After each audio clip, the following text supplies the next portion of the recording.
Jaya Prabhupada, Prabhupada, Prabhupada, Jaya Prabhupada, Jaya Jaya Gurudev, Gurudev, Gurudev, Jaya Gurudev, Jaya Gurudev, Gurudev, Gurudev,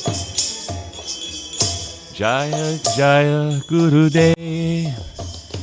Jayam Vishnupad Paramahamsa Privajakacharya Statharashata Sri Srimad His Divine Grace Srila A.C. Bhaktivedanta Swami Srila Prabhupada Ki Jai Ananta Kodi Vaishnava Brinda Ki Jai Namacharya Srila Haridas Thakur Ki Jai Prem Shikoh Shri Krishna Chaitanya Prabhu Nityananda Sri Dvaita Gadadhar Shivasadi Gaura Bhaktivinoda Ki Jai Jai Shri Shri Radha Krishna Gopi Gopinath Shamakunda Radha Kunda Giri Govardhan Ki Jai Ganga Devi Jamuna Devi Ki Jai Bhakti Devi Tulsi Maharani Ki Jai Shamaveda Bhaktivinoda Ki Jai Shri Vrindavan Dham Ki Jai Shri Mayapur Navadvip Dham Ki Jai Shri Jagannath Puri Dham Ki Jai Mathura Dham Ki Jai Shri Shri Radha Kalachandji Dham Ki Jai Gaura Premanandi. All glories to the assembled devotees. All glories to the assembled devotees. All glories to the assembled devotees. All glories to Shri Guru and Shri Gauranga. Hari Hari Bol.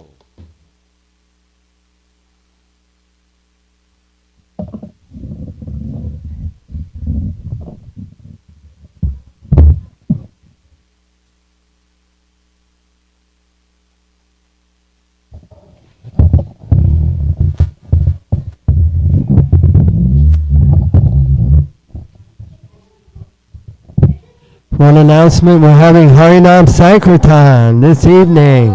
Haribol! 5 p.m. across from Trader Joe's. So don't miss it, it's very ecstatic. Haribol. It is the life of all. And it's Halloween also, so you can wear your costume and come out there. You wear your devotee costume or whatever costume you like.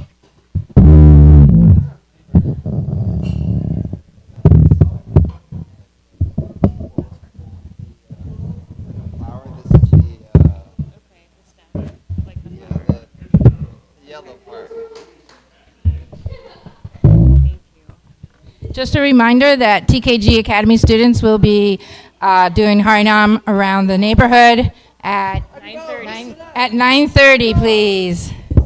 Please join us, or if you live in the area and want us to stop by your house, just let us know. Thank you, Mother Star. We can let everybody know on WhatsApp. Yeah. Haribol.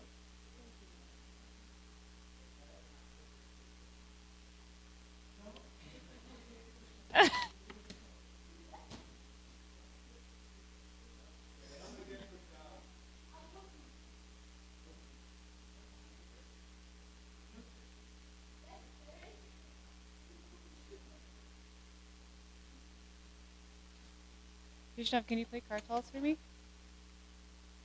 You have your own, right?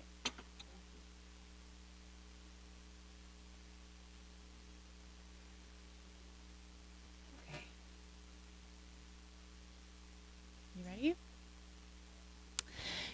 Jaya Radha Madhava Kunja Bihari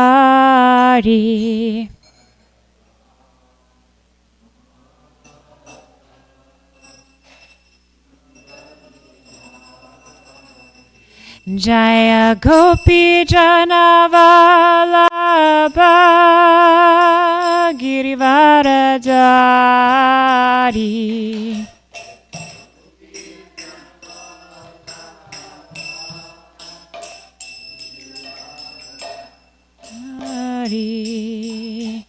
Yashoda Nandana Brajajana Ranjana Nandana Brajajana Ranjana Yamuna Tira Vanachari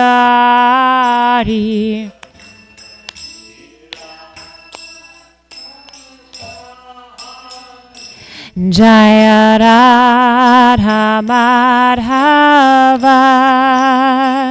Kunja Bihari.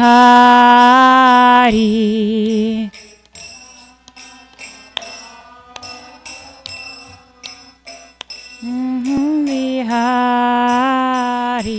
Jaya Gopi Janavalabha Girivaradari.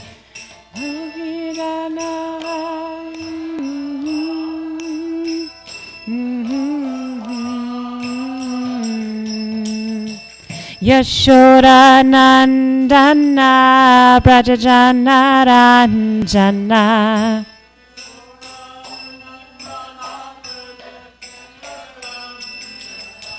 Yamuna Tira Vanachari.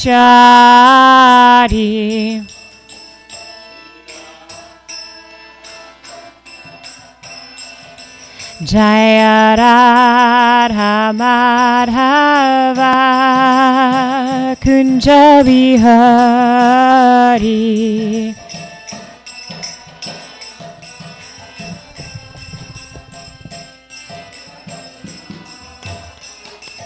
Hare Krishna, Hare Krishna, Krishna Krishna, Hare Hare, Hare Rama, Hare Rama, Rama Rama, Hare Hare.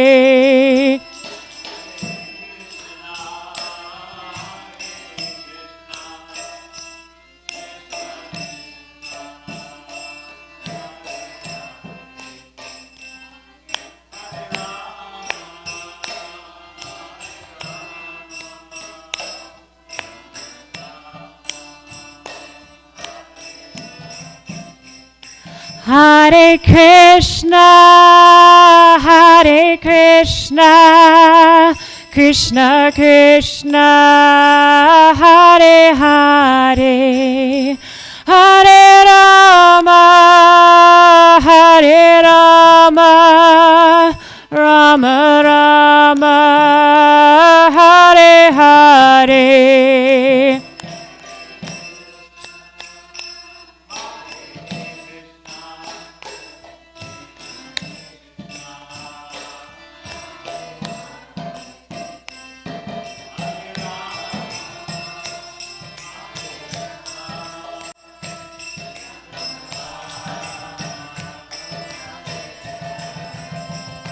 Jaya Radha Kala Chandri Radha Kala Chandri Radhe.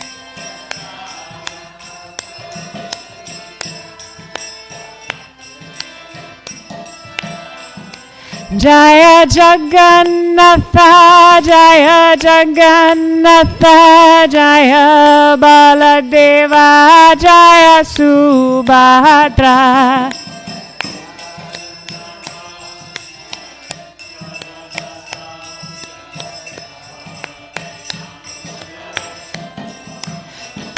Jaya Jaya Prabhupada,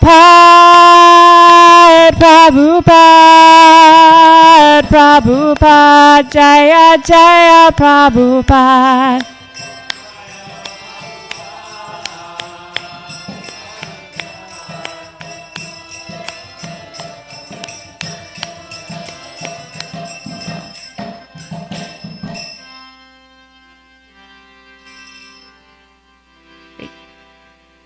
Thank you so much, Hare Krishna. Thank you so much. Hare Krishna, good morning, devotees. My name is Manjari Gopika Devi Dasi, and today we'll be reading from Srimad Bhagavatam, Canto 9, Chapter 11, verses 8 through 17, and we'll focus on verse 17. Well, before we begin, I ask for your blessings, that I may speak something pleasing to my spiritual master, to Srila Prabhupada, and to all of the devotees. Let us begin together first by chanting the invocation prayers. Narayanam namaskritya naram chaiva narotamam devim sarvasvatim vyasyam tato jayamudirayet. Nasta prayesha bhadreshu nityam bhagavata sevaya bhagavati uttamashloke bhaktir bhavati naishtiki. Om Jnana Timirandasya Jnananjana Shalakaya Chakshurun Militam Yena Tasmai Shri Gurave Namaha. Jaya Shri Krishna Chaitanya Prabhu Nityananda Shri Advaita Gadadhar Shivasadi Gaura Bhaktavrinda. Hare Krishna, Krishna Krishna, Hare Hare, Hare Rama, Rama Rama, Hare Hare. Om Namo Bhagavate Vasudevaya.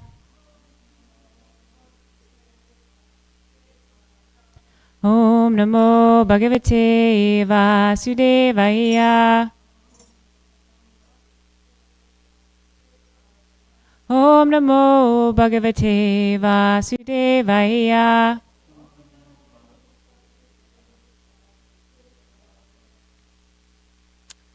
I need a microphone, I think. Would you grab that for me? Thanks, Prabhu. All right. Yes. So, as I stated previously, we will be hearing from Canto 9, Chapter 11, verses 8 through 17, and we'll focus on verse 17. So we can, we'll read through these. There's not so many people here today, so probably each person could read 2, and then we'll open up verse 17. But just a quick recap, because we started Chapter 11 yesterday, so just where we are.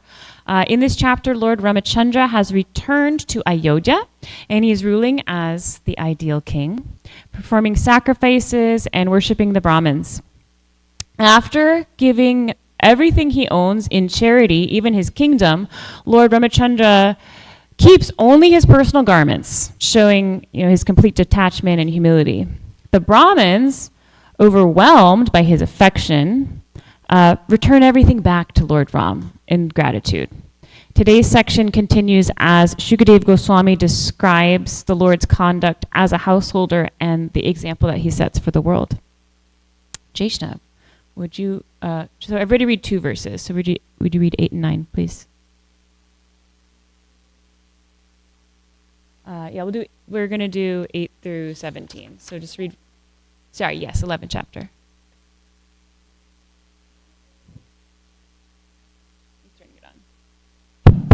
Shukadev Goswami continued. Once while Lord Ramachandra was walking at night incognito, hiding himself by a disguise to find out the people's opinion of himself, he heard a man speaking unfavorably about his wife Sita Devi. Speaking to his unchaste wife, the man said, "You go to another man's house and therefore you are unchaste and polluted. I shall not maintain you anymore. A handpicked husband like Lord Rama may accept a wife like Sita who went to another man's house, but I'm not handpicked like him, therefore I shall not accept you again."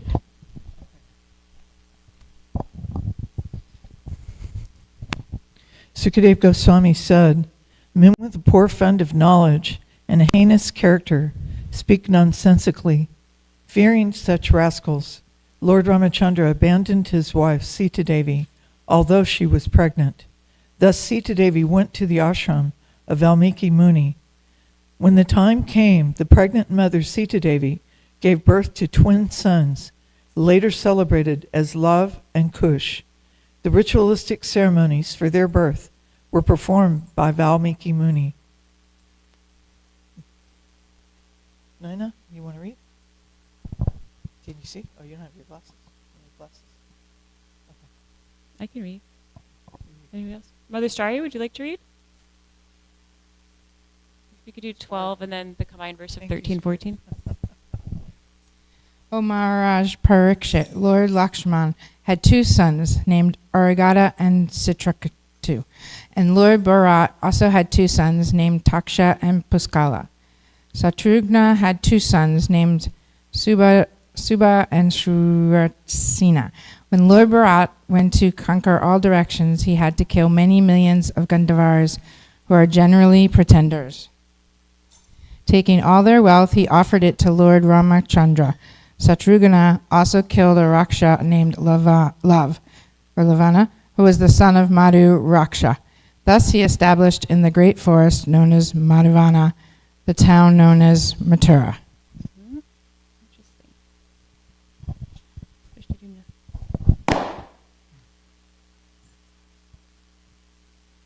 After hearing the news of Mother Sita's I think we skipped 15.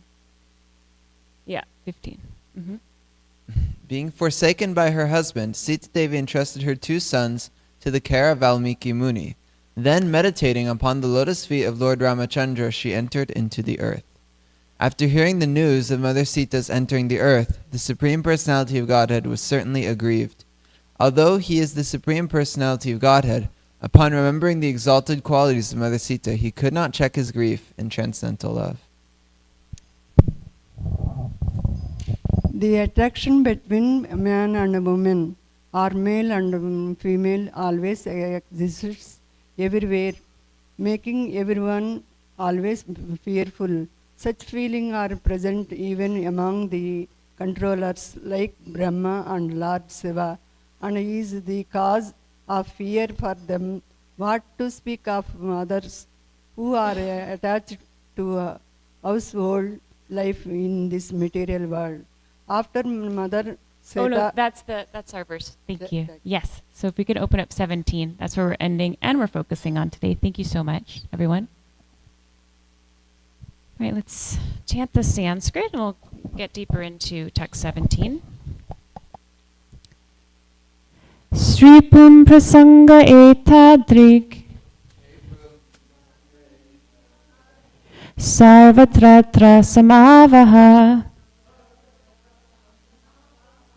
apishvaranam kimuta gramyasya griha chetasaha. Please chant. Stripum prasanga etadrik sarvatra trasamavaha apishvaranam kimuta gramyasya griha chetasaha. Sripum prasanga etadrik sarvatra trasamavaha apishvaranam kimuta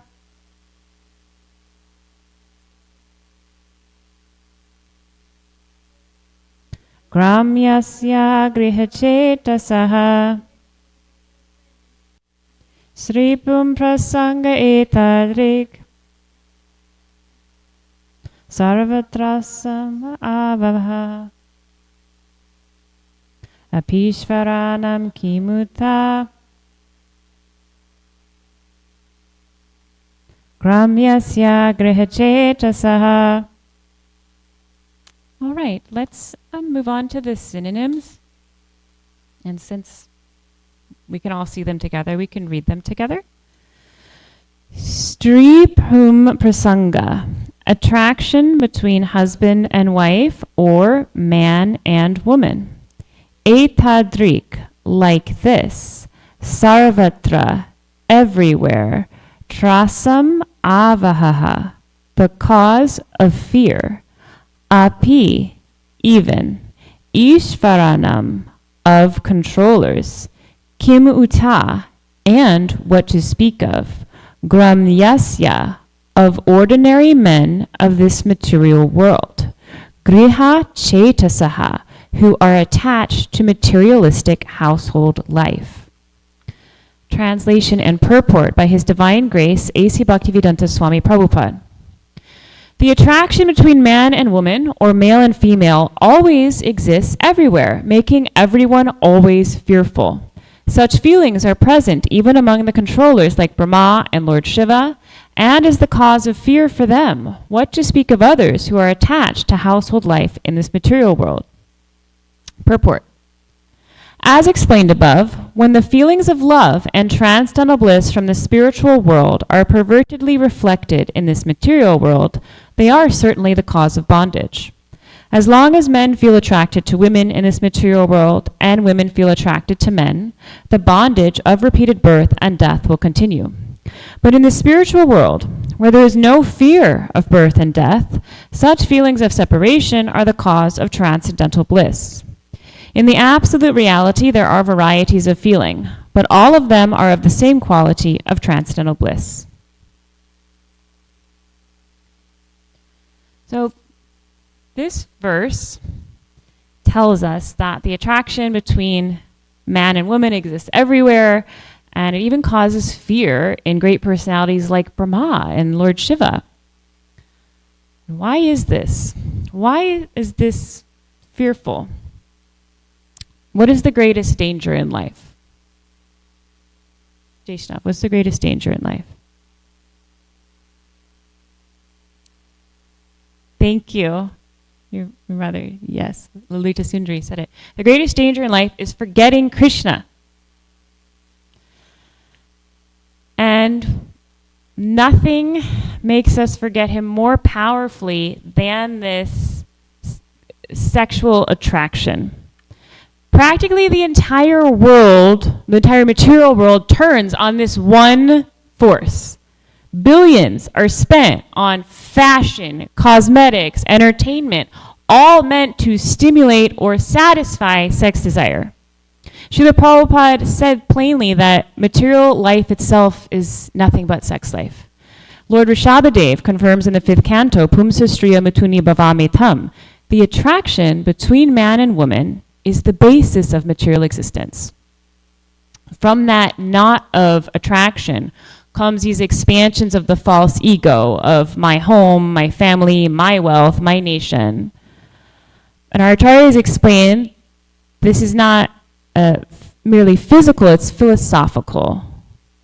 This material sense, sex desire, when recklessly pursued, it reinforces the illusion of I and mine, because we forget that everything, including our own body, belongs to Krishna.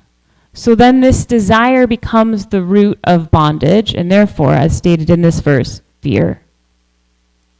In the 7th canto, in chapter 9, verse 45, Prahlad Maharaj very famously compares material sex life to rubbing two hands together to scratch an itch. Fools think that scratching the itch is happiness, but scratching the itch makes it worse. It always ends in pain. And so in that verse, Prahlad Maharaj explains that the sober person tolerates the itch and doesn't become a servant of it. Without spiritual knowledge, people repeat the same mistakes, the same pursuits, lifetime after lifetime, never understanding, why am I still not happy? Why am I still suffering? And that's why, again, this attraction is called the cause of fear. It keeps us in that cycle of pursuing pleasure. However, Krishna consciousness doesn't deny the attraction between man and woman. It purifies it. It's innate. That's how we are designed. But we are taught to regulate it, because regulation is protection. It's not repression. It's not denying anything. It's channeling this in the proper way. Krishna says in Bhagavad Gita 7.11, I am sex life, which is not contrary to religious principles. So the Vedic system doesn't pretend the impulse doesn't exist. It channels it in the proper direction. Because when that same energy is guided by Dharma, is guided by Scripture, it no longer binds. But when it is uncontrolled, recklessly pursued, it becomes illusion's strongest chain to this material world. So Krishna created many ashrams. He created the Varnashram system. And one of those ashrams is the Grihasta ashram. It's a sacred framework that makes this innate pairing of man and woman regulated and purifying instead of dangerous and fearful and misplaced.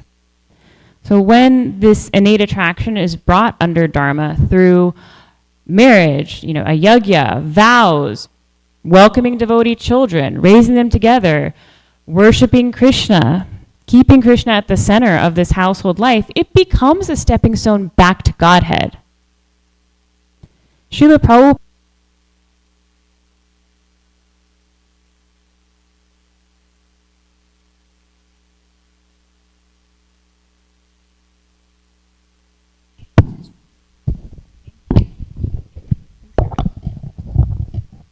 Thank you.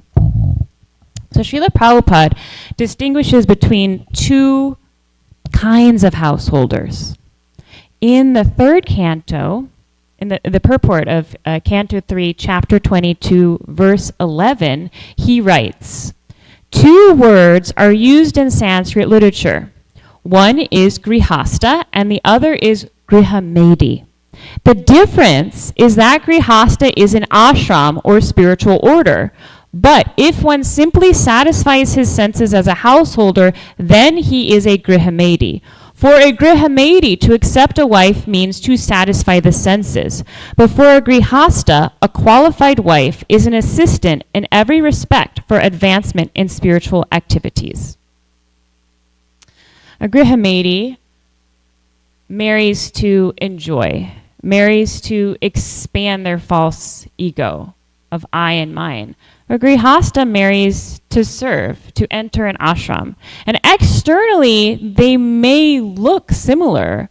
Spouses, cars, children, houses, jobs.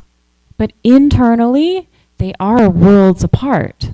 One lives for the senses, and the other lives for devotional service. It's very important to understand what marriage means in Krishna consciousness and how the Grihasta ashram, again, which is an actual ashram, a sacred order. It says valid as brahmachari ashram and sannyas and vanaprashta. So it's important to understand how the Grihasta ashram supports spiritual life. Srila Prabhupada said that the wife is like a fortress protecting the husband from Maya. And he said the purpose of marriage is to be happy in Krishna consciousness. The Grihasta ashram gives structure and balance so that our physical, emotional, mental, and spiritual needs can be satisfied in a healthy way. When those needs are properly met, the mind becomes peaceful and capable of focusing on devotional service. Of course, the purpose of marriage is to keep Krishna, the purpose of a devotional marriage is to keep Krishna in the center. So the purpose is for the husband and wife to serve together, to inspire one another and help each other advance on the path of bhakti. Krishna accepts our devotion through how we serve one another in this ashram. In 1969, when Srila Prabhupada performed a marriage ceremony in New Vrindavan, he said that the duty of a husband and wife is to dedicate themselves to making each other happy, because without happiness, there cannot be growth in bhakti. It is the responsibility of both husband and wife to keep one another happy in devotional service, engaged, motivated, inspired. Grihasta life is designed so that by living together in a spiritual environment, we gradually become purified. Prabhupada also explained that the husband's duty is to protect his wife, physically, emotionally, and spiritually, by providing for her needs, showing her affection and respect, and offering a strong spiritual example so that she feels confident and inspired to continue. The wife's duty is to assist her husband, to remain chaste and faithful, to inspire him in his devotional service. When both act responsibly, respect each other, and encourage one another in Krishna consciousness, the home becomes Vaikuntha. Our acharyas say that. The home becomes Vaikuntha. Sometimes devotees misunderstand and think, especially if you were to read this verse at face value, that there shouldn't be any love in marriage. But that's not what Srila Prabhupada taught. There should be love, affection, appreciation, and healthy attachment between husband and wife, and between parents and children. That is what creates a stable and nurturing family environment. And sometimes devotees have an immature idea of detachment and reject affectionate dealings out of fear that they might become attached to each other. But this can lead to aversion, which is just the other side of attachment. They're two sides of the same coin. In this regard, Malati Devi Dasi, one of Prabhupada's most senior disciples, shared that once a young husband told Srila Prabhupada that his wife wasn't happy. And Prabhupada instructed him to show her more affection. And he said, "You must kiss her." And the devotee was shocked. He had been a very strict brahmachari before marriage. But Malati Devi was saying that Prabhupada was teaching that affection is appropriate and it's not material when it's expressed in the ashram and the loving exchanges of a husband and wife. As Srila Prabhupada explains in the purport of Canto 1, Chapter 8, verse 42, perfection of pure devotional service is attained when all attention is diverted toward the loving service of the Lord. To cut off affection for others doesn't mean to kill affection itself. That's impossible because affection is a symptom of life. The only thing that changes is the objective.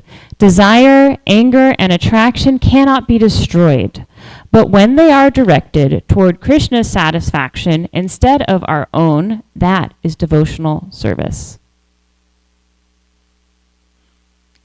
Genuine love softens the heart, and a soft heart is necessary for bhakti. And when you're serving with someone in your ashram, it should be natural that affection and respect develop. Without affection, relationships become mechanical. Also, in the purport of Srimad Bhagavatam, Canto 6, Chapter 8, verses 33-34, Prabhupada explains, if husband and wife are attached to one another for advancement in Krishna consciousness, their relationship of cooperation is very effective for spiritual progress. That's the real meaning of attachment. Attachment to help each other serve Krishna better. And this is exactly what His Holiness Radhanath Swami Maharaj emphasizes when he speaks about marriage in Krishna consciousness. He explains that the real beauty of marriage is not external harmony or romantic emotion, but instead in how two people choose to walk the path of responsibility and devotion together for a higher purpose. His Holiness Radhanath Swami Maharaj once spoke at a wedding, and he shared so many wonderful things. And one of them was this very instructive story. He said when he was about 8 years old, his mother told him that she and his father were not getting along anymore. She wasn't even sure that they liked each other anymore, and that she thought they should separate. And when he heard that, he was devastated, and he ran and he hid in the house crying for hours. Later that evening, when his father came home from work, he knew that his parents were going to talk about this. So they went to a different room and they closed the door, and Maharaj crept and he put his ear against the door to listen to what they were saying. And he heard his mother tell his father how much their little boy had cried when she told him that they were going to separate. And he heard his parents both say, okay, for the rest of their lives, they would stay together. because that was what was best for their child. Even if they weren't sure how they were going to do it and they really didn't feel like doing it in that moment, they realized what would happen if they didn't. They stayed together. They never separated. And years later, Maharaj said that he never saw two people who loved each other so deeply. Their love was not based on romance or convenience. It was based on principle, on selflessness, responsibility, and compassion.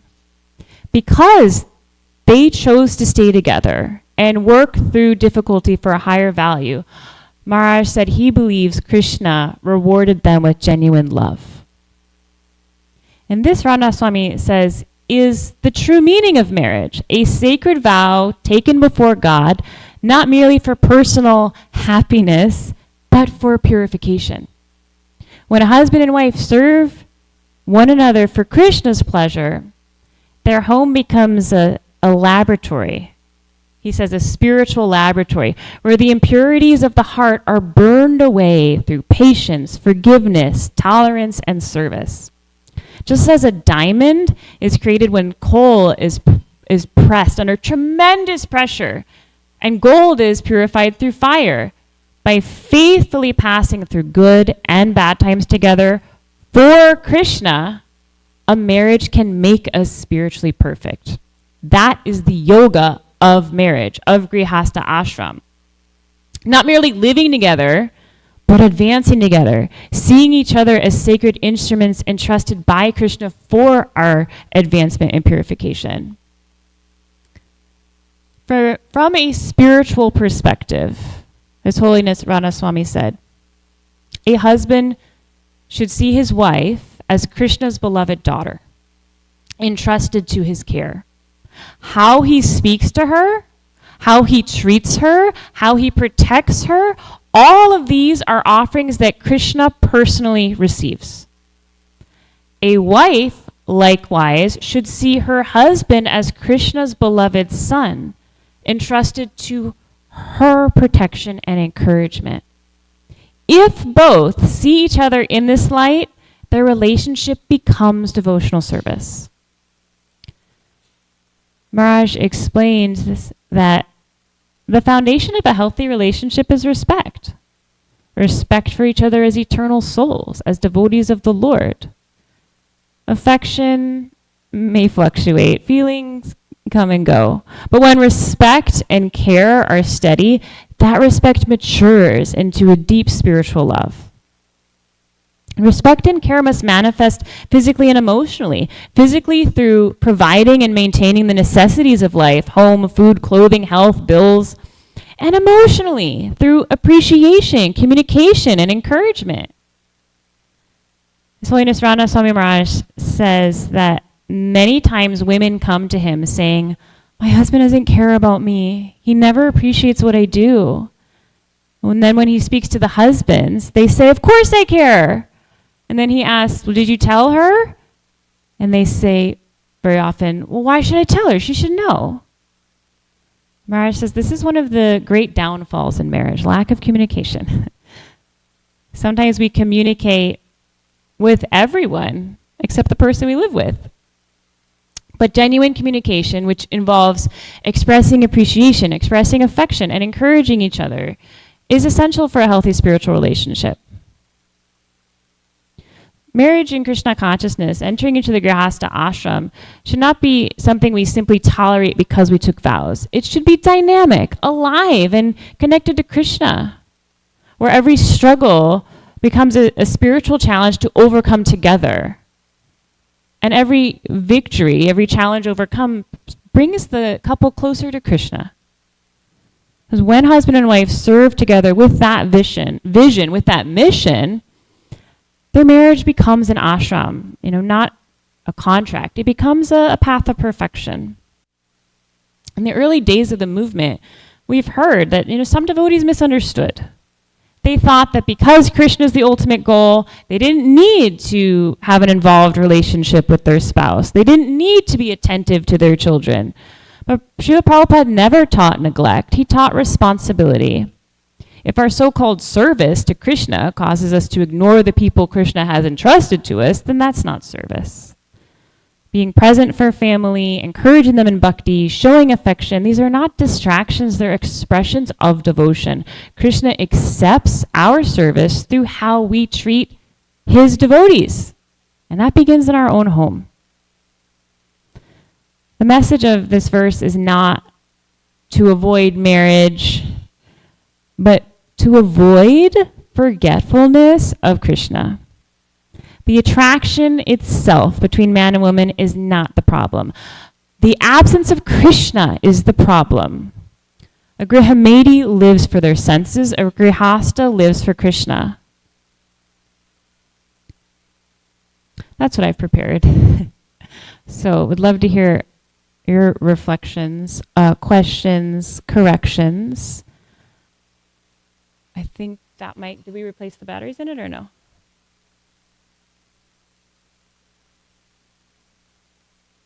I think Nina. Does it have batteries in it? Did we replace it? Oh, yes, okay.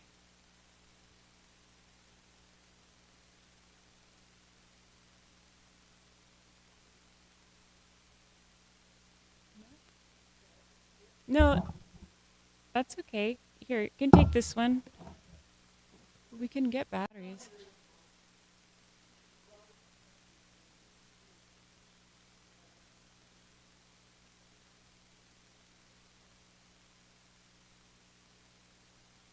You want me to repeat that right now? Mother Kunti is saying that many marriages early in ISKCON were arranged.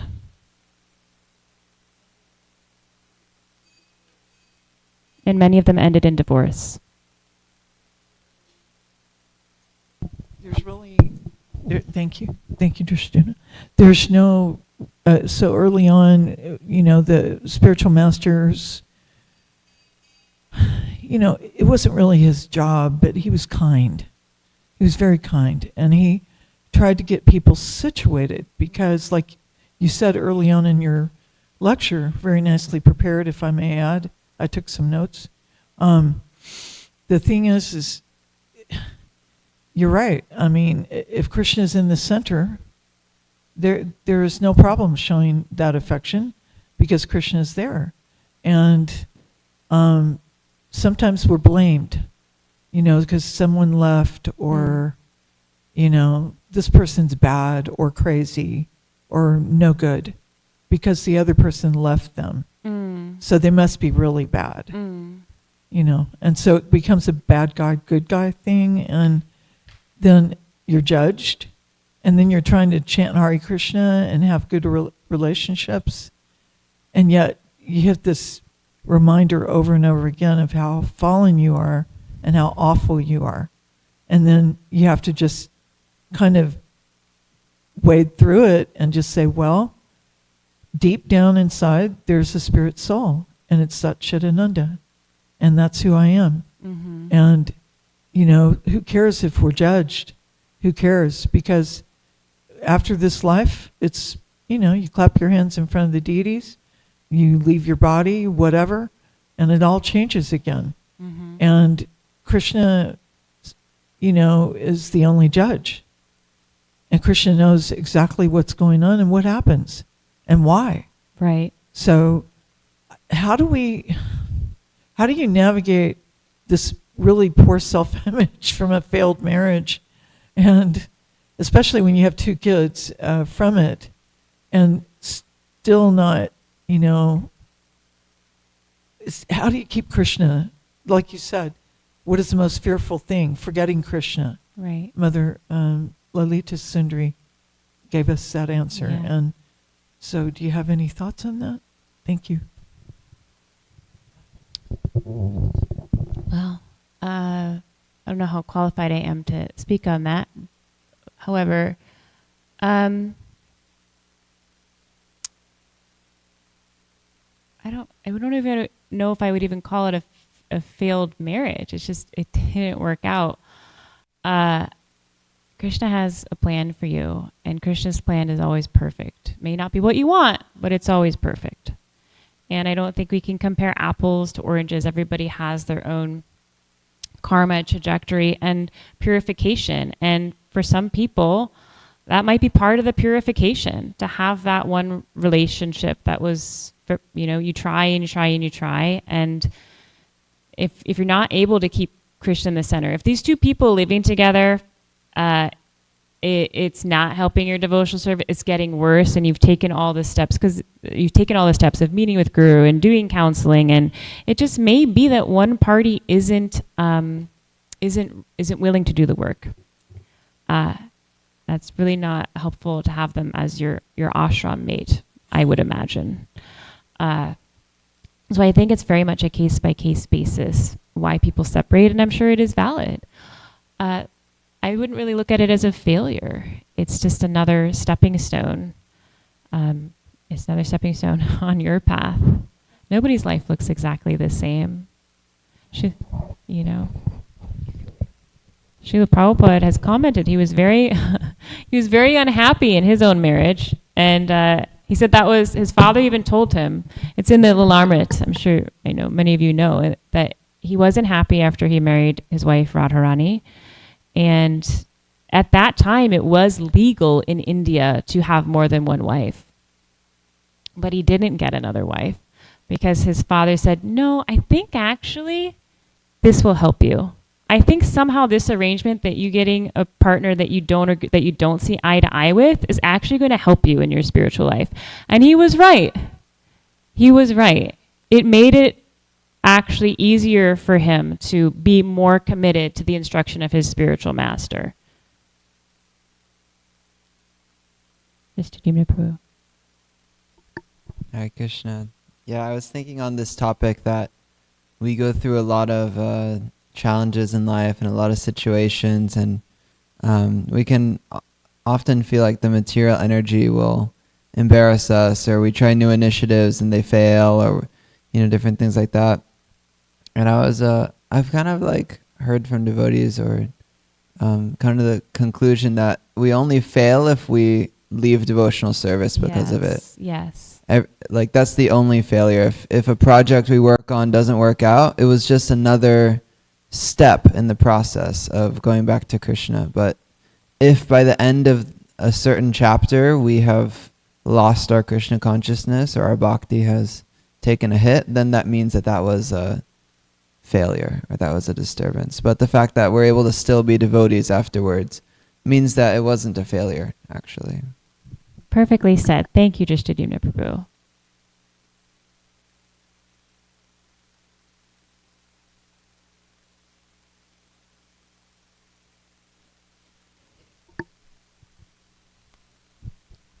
Hare Krishna. Hare Krishna.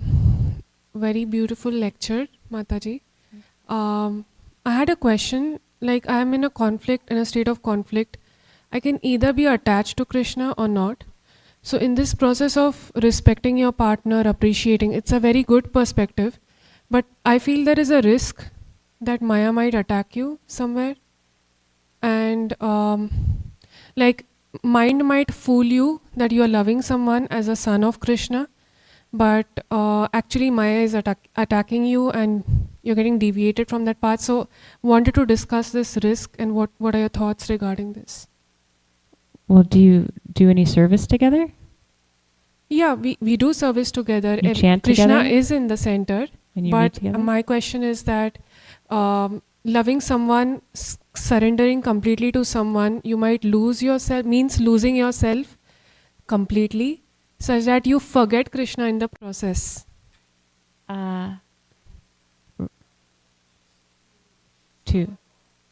Yeah. It takes some maturity, for sure. And we have to keep hearing from Shastra and hearing from our acharyas.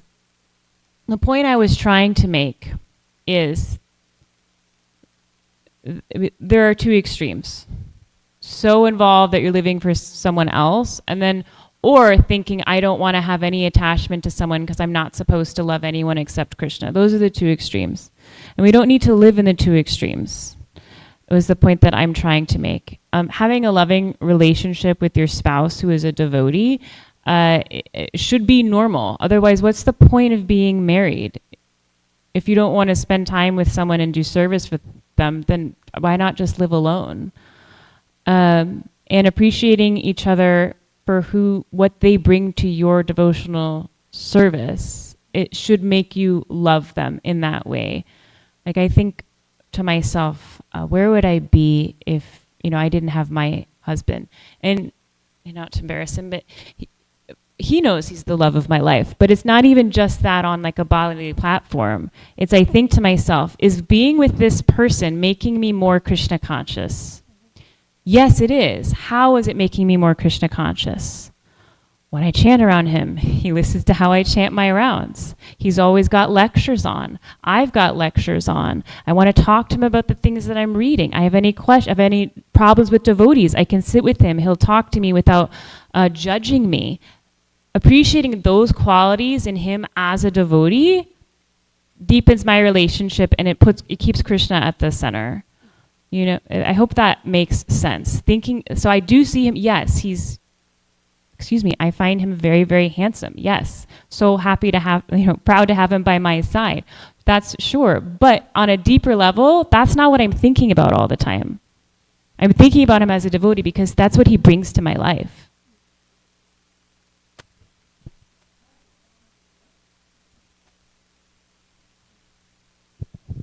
I think I see what you're saying, because at the beginning of the chapter, at the beginning of the verse, it was all about fear.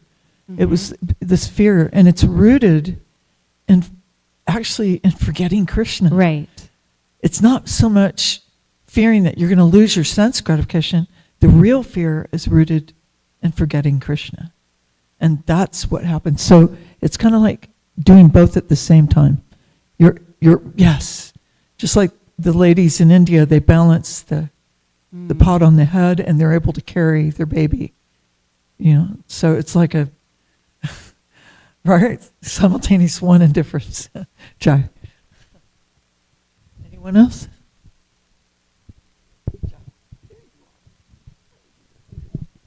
Hi, Krishna, Manjari Gopika. I came in and I was like taking furious notes because every point you were saying was like, oh my gosh, I need to write this down. So just like I used to do in the early days, I have to request you to share your notes with me. Because I know, today there was a lot of Halloween. So we had to rescue our kids with their Halloween decorations, so I was late. But so many wonderful points you made, and I think one angle that His Grace Vaisheshika Prabhu said, like our spouses are our mirrors.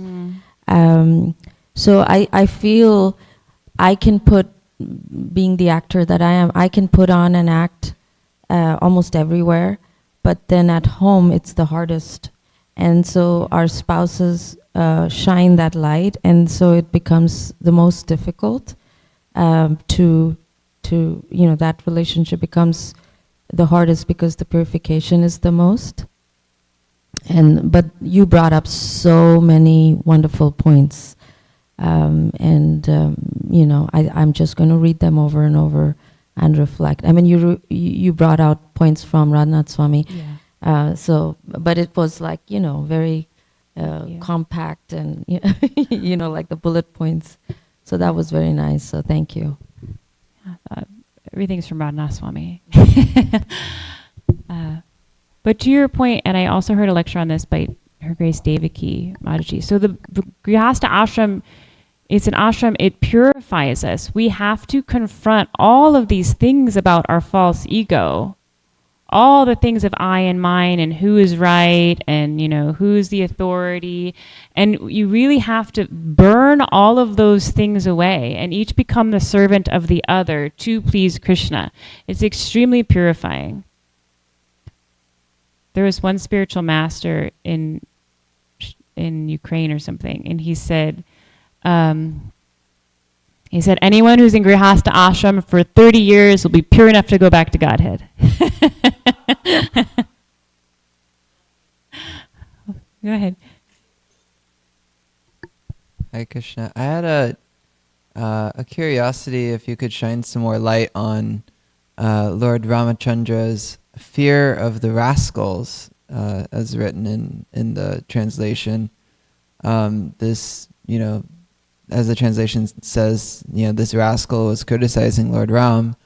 And, we often hear that it's kind of like a mix of things that, we shouldn't care what the crows think. If we ask a room of mad people for their opinion, we shouldn't care what other people think if they think that we're crazy. And yet, we also hear that we should be so humble and that Krishna speaks to us through everyone. And so I was just wondering if you could shed some more light on this topic of Lord Ram. I wish I could, Chaitanya Prabhu. I'll have to defer to my seniors here. I admit in front of God and everyone, I don't know the Ramayan very well.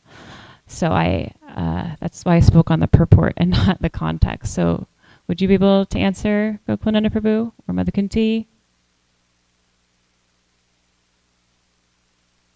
Could you restate the question? I can repeat it. Or restate it, yeah.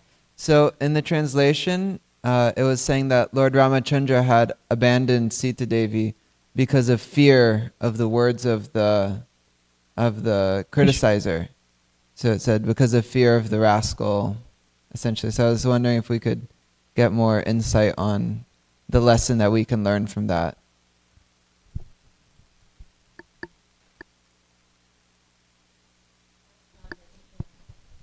Yes, and then we'll respond to Rupanuga Prabhu. Thanks for hanging in there, Rupanuga Prabhu, and for always commenting. Well, this is my understanding. Lord Ram is said to be Maryada Purushottam. Now the focus is on this particular prefix called Maryada. Maryada means limitations.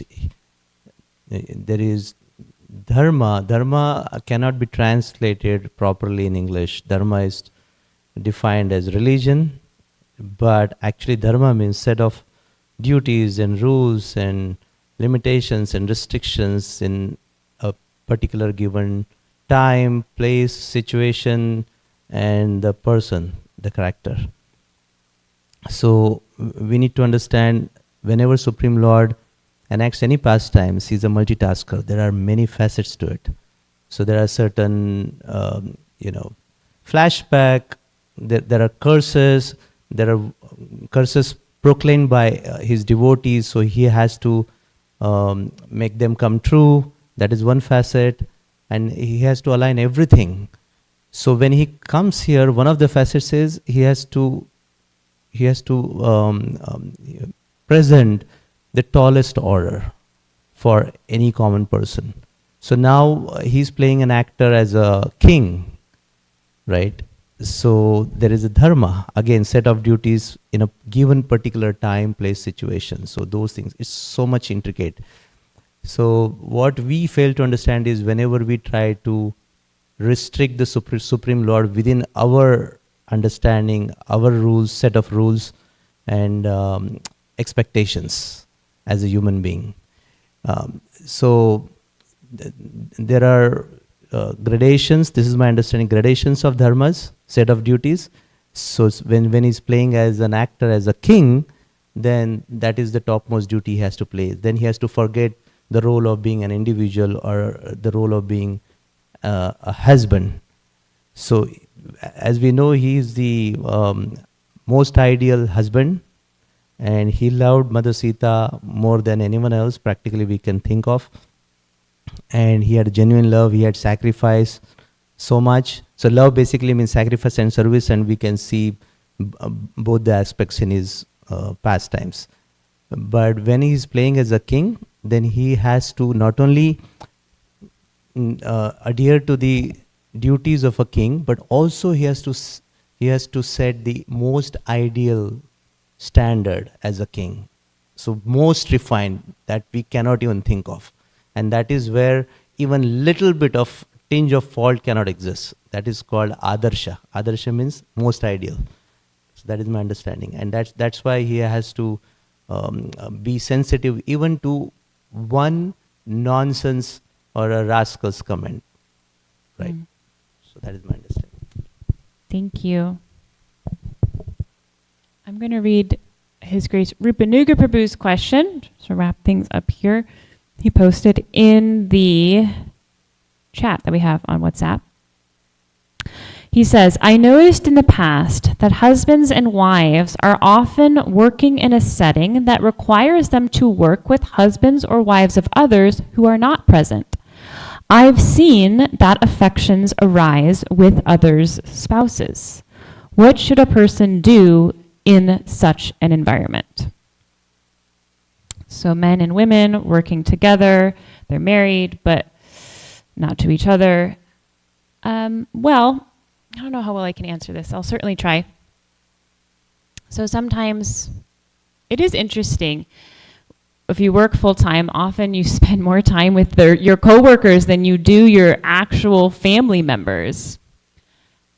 And oftentimes when you're working in close proximity with someone, some affection or friendship develops because you're sharing the same experiences that maybe you don't share with your family members at home.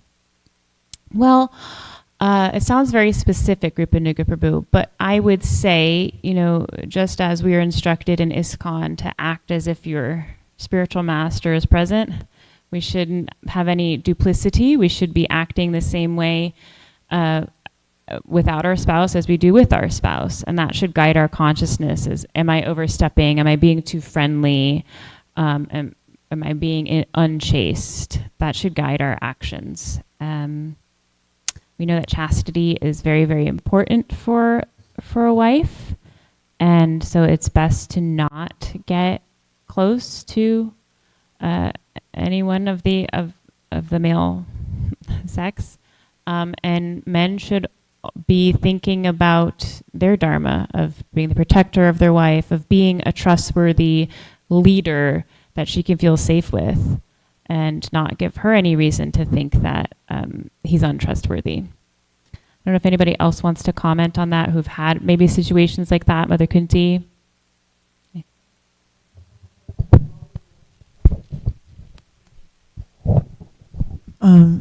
My former husband, Bali Raj, he actually counseled somebody who had a very difficult situation. He was married, and the wife was expecting, and she was only married for less than a year with him. And another girl showed up at the temple, and this person fell hook, line, and sinker in love with this other woman. And so much so that he approached his wife and told her, I'm so sorry. I know we've been together for less than a year, and you're expecting your first baby and our first child, but my heart belongs to another woman now. And that devotee actually said, I can't even believe she did this. She said, well, you can go with her if you like, and so so that person did. He said, my wife gave me permission, and of course he was rejected by her. And Balaraj took that person aside and said, you need to work out. You need to exercise. And he was walking with him, and they were doing all sorts of exercises. There's a cerebral pump and a sacral pump. And the sacral pump gets, as a yoga master, you've been teaching yoga for years. When the sacral pump gets jammed, that energy, it has to go somewhere. So Baliraj was very keen on people working out and actually getting their exercise. So that's one solution, along with never forgetting that your guru is watching you at every moment. Jai. That's a good point, to think, introspect why you might be acting in that way. Any final questions, comments, concerns? All right, we have one more. Don't want to hold everybody up, but thank you. I'll just be quick. So regarding Lord Ram, Prabhuji, if you permit me, I just wanted to put what I think. I feel that Lord Ram loved Mother Sita so much that he was ready to separate from her for her self-respect. So for a woman, her self-respect is very important, and he knew that aspect.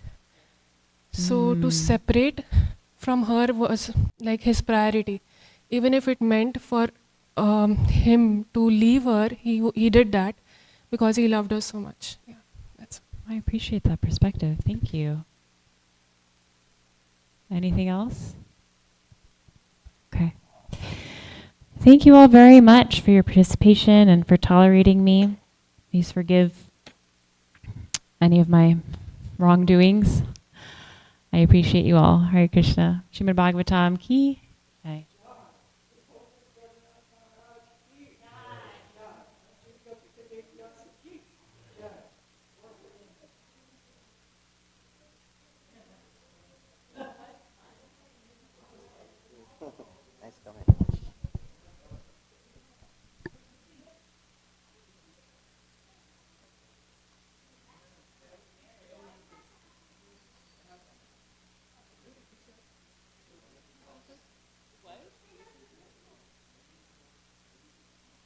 Where's the butt? Butt? Butt? There's no butt? No, really?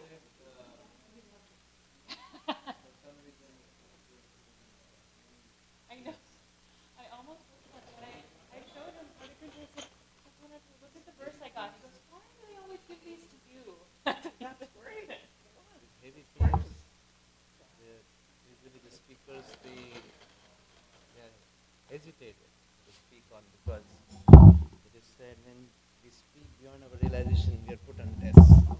That is why extremely careful. That's why I spoke about loving you.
Krishna Kirtana Gana Nartana Prabhu